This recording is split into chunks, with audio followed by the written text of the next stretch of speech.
টেলিভিশ্যনত কথা কৈ থাকিলে ৰিজাল্টটো বদলিব পাৰিব নেকি? ৰিজাল্টটোতো নবদলে। ৰাইজে যাক যেনেকৈ ভাল পায় তেনেকেই ভোট দিব। টেলিভিশ্যনত কৈ থকাতকৈ EVM-ত যাতে ভোটটো পৰে তাৰ কাৰণে গাঁৱত গৈ চেষ্টা কৰি থাকিলে মূল্য বেছি পাব।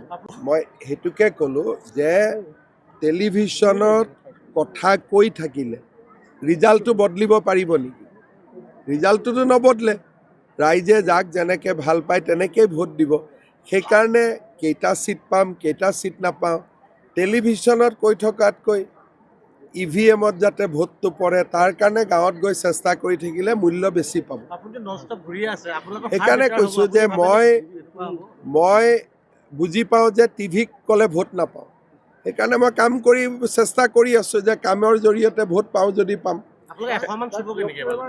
মই সেইটোকে ক'লোঁ নহয় যে টেলিভিশ্যনৰ আগত ছিটত মই যদি ক'লোঁ 100 পাম বুলি আপুনি দিব পাৰিব জানো 100টা ছিট? তাৰপিছত এইটো ইলেকশ্যনৰ পিছত উল্টাই পুল্টাই বজাইহে থাকিব।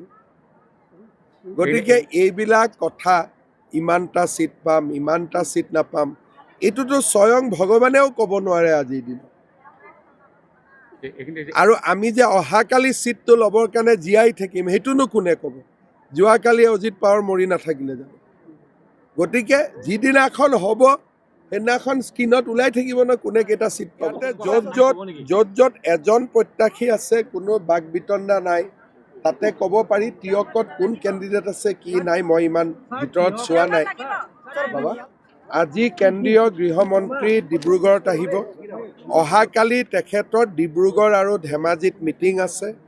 গধূলি তেওঁ গুৱাহাটীত বিজেপিৰ ৰাজ্যিক কাৰ্যালয়ত যাব আৰু আমাৰ নিৰ্বাচনী প্ৰস্তুতিৰ তেখেতে বুজ ল'ব।